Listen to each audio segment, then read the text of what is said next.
What if you've been telling yourself you're over it, but you're not? What if the relationship ended months ago, maybe even years ago, and something in you is still there, still waiting, still holding on? Today, we're talking about 6 signs that you haven't actually moved on from your breakup. And the most important thing I want you to know before we begin: not moving on doesn't mean you're weak. It means you loved something real. And real things take time. Here's what makes not moving on so difficult to recognize. It doesn't always look like crying. It doesn't always look like checking their Instagram at 2 a.m. Sometimes it looks like being completely fine. Sometimes it looks like someone who has rebuilt their whole life. New job, new friends, new routines. And yet there's a room inside them they haven't opened. A door they walk past every day and never open. Today, we're going to open it together. Before we begin, moving on is not a linear process. It's not something that happens at the 6-month mark or the 1-year mark. It doesn't happen because you started dating someone new or because you deleted their number. Moving on happens in the quiet interior, in the relationship you have with the memory, with the loss, with who you were in that relationship. And it takes exactly as long as it takes. Sign number 1. You compare every new person to them. Not consciously, or maybe very consciously, but every date, every potential connection, every person who shows interest gets measured against one invisible standard. Does this person make me feel the way they made me feel? Are they as funny, as understanding, as present? And no one ever quite measures up, because you're not comparing real people. You're comparing someone real against a memory. And memories are edited. They don't include the hard parts. Sign number 2. You still narrate your life to them. Something good happens. Your first instinct is to want to tell them. Something difficult happens. You imagine what they would say. You still have an ongoing conversation with them in your mind. You're still writing letters to someone who is no longer reading. This internal narrator, the one that still speaks to them, is one of the most telling signs that someone still occupies the center of your inner world, even when they've left your outer one. Sign number 3. You've idealized who they were and what you had. The relationship you remember is not quite the relationship that existed. The hard moments have faded. The incompatibilities have softened. What remains is a golden version, the best of them, the best of you, the best of what it was. And that golden version is impossible to grieve properly, because you're not grieving the real relationship. You're grieving a dream. And dreams don't let you go the same way reality does. Sign number 4. You're still angry or completely numb. Anger and numbness are 2 sides of the same unprocessed grief. If you find yourself still cycling through rage, rehearsing arguments, imagining confrontations, replaying moments of injustice, that energy is grief wearing armor.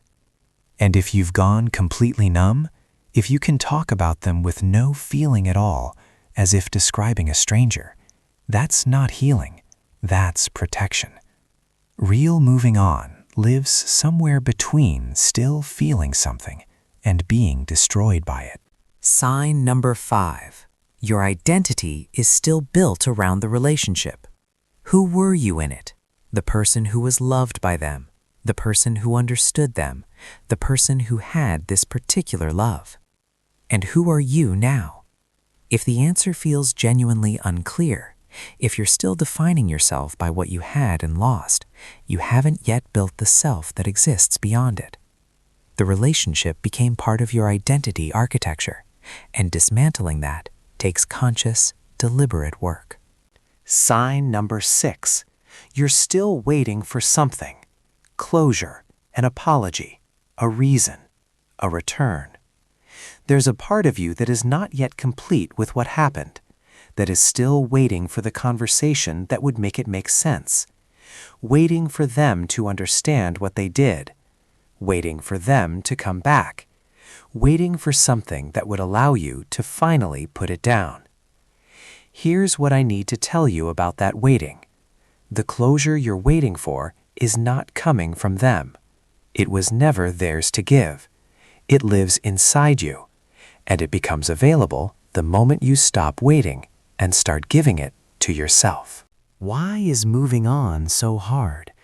Because grief over a relationship is not just grief over a person.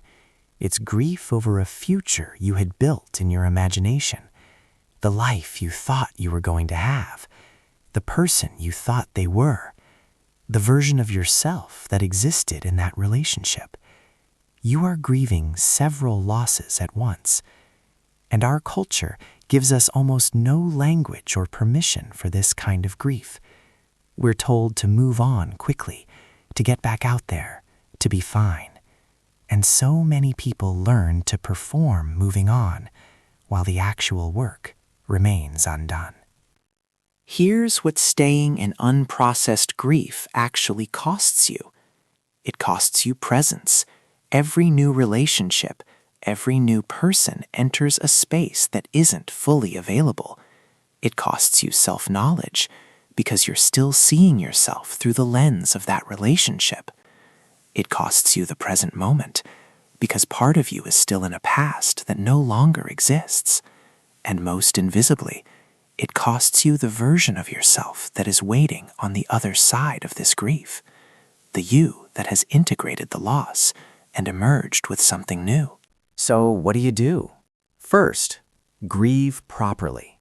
Give yourself permission to feel what you actually feel, not the edited version, not the performed version.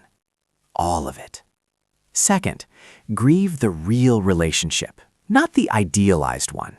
Write down what was actually hard, what wasn't working, who you actually were together. Third, find the closure inside yourself. Write the letter you needed to receive. Say the things you needed to say. Give yourself the explanation, even if it's imperfect. Because waiting for them to provide it is waiting for something that may never come. Here's what I want you to know. Moving on is not forgetting. It's not pretending it didn't matter. It's not building a wall around that part of your life. Moving on is integration. It means the relationship becomes part of your story, a real and important chapter, without being the story. It means you can hold the memory with warmth rather than hunger, with gratitude rather than grief. And that shift from hunger to warmth is one of the most profound things a human being can experience. It doesn't erase the love, it completes it. And before we close, one gentle question. Is it possible that you've been performing moving on rather than actually doing it? That you've built a life around the absence of this relationship without ever walking through the grief of it? There's no judgment in that question. It's one of the most human things there is, to protect yourself from pain by pretending it's already over.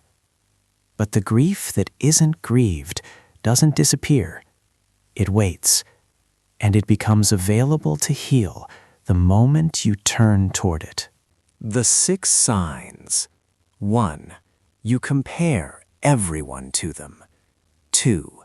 You still narrate your life to them. 3. You've idealized who they were. 4. You're still angry or completely numb. 5. Your identity is still built around the relationship. 6. You're still waiting for something. Which of these 6 resonated most? Drop the number in the comments. No story needed, just the number. And if this video reached you somewhere real, share it quietly with someone who might need it. Subscribe if you want to keep understanding the deeper psychology of love, loss, and the self, because that's exactly what we do here. Thank you for watching. The grief you've been carrying deserves to be felt, and on the other side of it, you're waiting for yourself. See you in the next one.